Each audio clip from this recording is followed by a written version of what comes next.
Okay, it's a lot. Satan trying to take away the word, but we're back with part 2, right? All praises to the Most High. So, right. So these are the works of Yahweh, right? These are the works of Yahweh. So the Most High, He sent evil angels among the Egyptians, right? He sent them, right? It didn't say that Satan sent them, right? It didn't say that they sent themselves. They were like, Most High, I'm just doing my own thing, bro, right? And they just disobeyed Yahweh, right? Remember, God is the Almighty God. He's not gonna let that pass, right? All things got to go through Him, right? All things got to go through Him. He calls the shots, right? He calls the shots. Whatever He says goes, right? So, now let's go to Judges. Maybe people still don't believe, right? Let's go to Judges. Judges chapter 9 and verse 23. And it reads, I'm gonna read verse 22. When Abimelech had reigned 3 years over Israel, then the Most High sent an evil spirit between Abimelech and the men of Shechem, and the men of Shechem dealt treacherously with Abimelech. Dealt treacherously with Abimelech. So the point I want to touch on is verse, this part, right? It says, then God sent an evil spirit, right, between Abimelech and the men of Shechem, right? So why did the men of Shechem deal treacherously, right, with Abimelech? Because the Most High sent an evil spirit, right?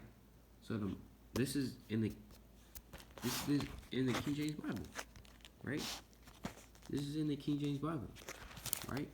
This is from Barnes and Noble, right? This is the King James Bible, right? So, people don't want to believe that. They don't believe that God can do that, right? But God can, right? He can send evil angels if He wants, and good angels, right? The Lord can do whatever He wants. The Lord does as He pleases, right? Let's go to Isaiah, right? Let's go to Isaiah chapter 45 and verse 7, and it reads, I form the light, right?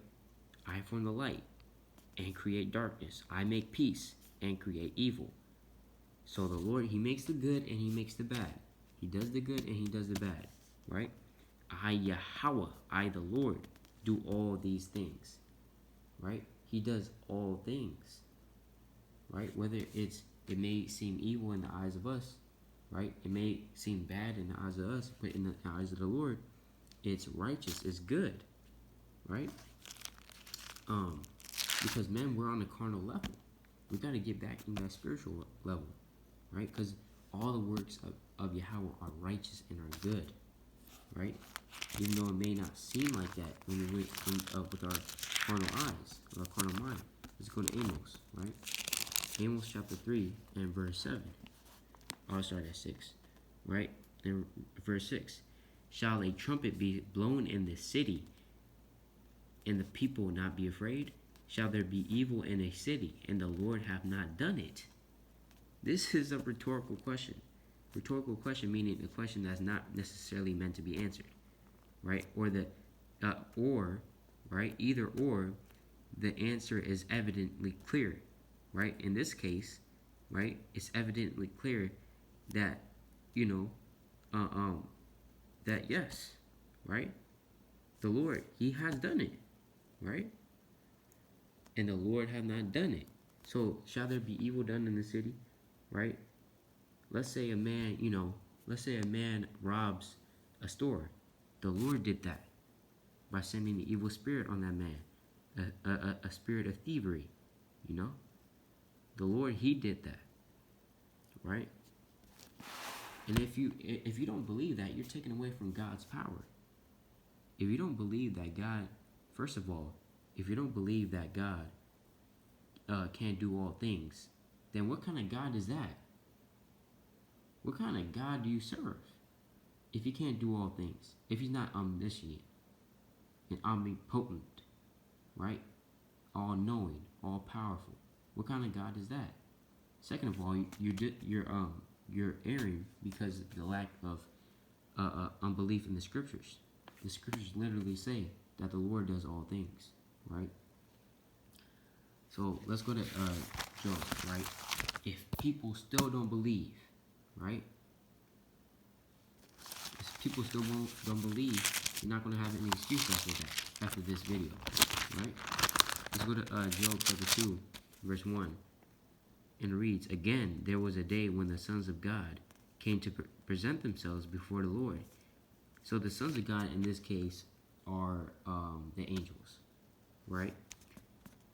So they're having a meeting like we read in 1 Kings chapter 22, right? And it says, "Before the Lord, and Satan came also among them to present himself before the Lord." Wait, why is Satan there? Why isn't the Lord, why is Satan even there, right? I thought Satan's supposed to be underground somewhere, right? Verse 2, "And the Lord said unto Satan," right? "From whence comest thou?" Meaning, where are you coming from, right?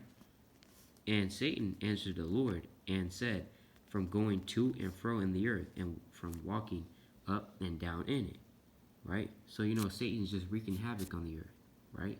Now, this is meant for, basically, drama, right? The Lord, he dramatizes things,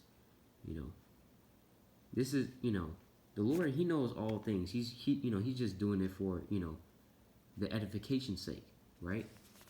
Verse 3, "And the Lord said unto Satan, Hast thou considered my servant Job, that there is none like him in the earth, a perfect man, a perfect and upright man, one that feareth God, and excuseth evil? And still he holdeth fast his integrity, although thou movest me against him, to destroy him without cause." So Job, man, this man Job, he was a righteous man, upright man, right? Serving the Lord diligently, and therefore he got what he needed. And he had everything that he could have wished for, right? I believe he had 10 children, right? I believe he had 10 children, hundreds of cattle, hundreds of sheep, a fat house, right? Pockets fat, right? Servants. He had everything he could wish for, right? But he still praised the Lord, right? And that's really hard to do, to have everything and still praise the Lord, right? Because a lot of people, they get proud and they say, "Who is the Most High?" Right? Let's go to Proverbs real quick just to prove that, right? This is how righteous Job was. That's how you know he's an Israelite, right? Proverbs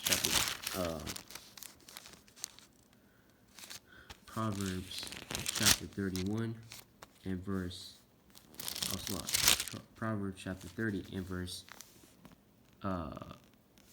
Verse 7. "Two things have I required of thee, deny me them not before I die." He's asking the Most High this, right? "Remove far from me vanity and lies. Give me neither poverty nor riches. Feed me with food convenient for me." Right? Feed me with food convenient for me. This man, I believe his name was Agor, right? Agor. So, he's asking the Most High to neither give him riches nor poverty, right? You just want to be content, right? Why?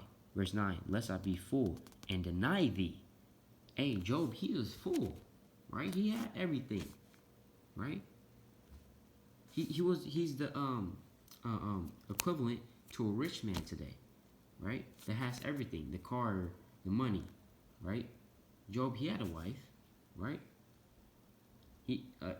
Job had everything. He was full, but he still didn't deny the Lord, right? That shows you how righteous Job was, right? And say, verse 9, "Lest I be full and deny thee, and say, Who is Yahweh, or who is the Lord? Or lest I be poor and steal, and take the name of my God in vain." Right?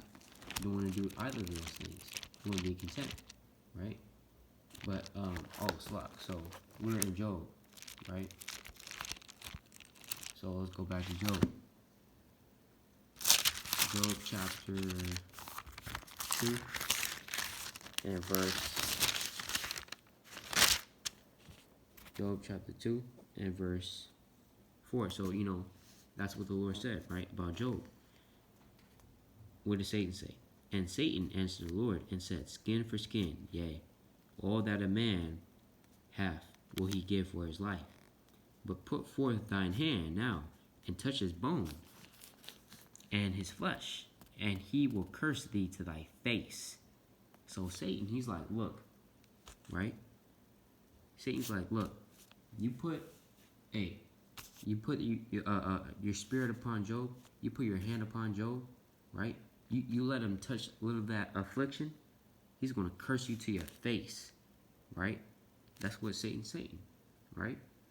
Satan's like, look, just because he's praising you, right? Job is praising you and keeping your laws, right? And is being good because you gave him everything, right? But that's not the case, right? But what did the Lord do? Verse 6. And the Lord said unto Satan, Behold, listen up, right? Behold, he is in thine hand, but save his life. So the Lord just gave Job into the hands of Satan, right? The Lord gave Job into the hands of Satan. Satan didn't come up and say, look, I'm taking Job, right? And then then the Lord was like, all right. You want to take Job? All right. No, the Lord, he gave Job to Satan. That's what we're reading here, right? Right? That's what it says. And the Lord said unto Satan, Behold, he is in thine hand. He is in your hand. That's what the word thine means. He is in your hand, but save his life. And in the end, Satan didn't kill him. Right? Satan didn't kill him. Right? Even though Job was nigh unto death, Satan didn't kill him. So Satan, he listens to the Most High. Right? He obeys the Most High. Because Satan, even though he's evil, that's the Most High's creation. Right? Everything, in a sense, everything obeys the Most High. And he punishes whom he wills. Right? Because look, at the end of the day, right, the Lord is going to punish Satan and his angels and Esau and these other nations and also us, but he's going to punish Satan and he's going to do away with Satan and evil. But what does Satan do? All he's doing is just following orders, right? That's just how the Lord is.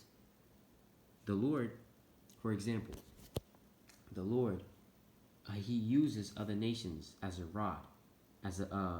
rod of correction, for lack of better terms, right? To punish his people, Israel.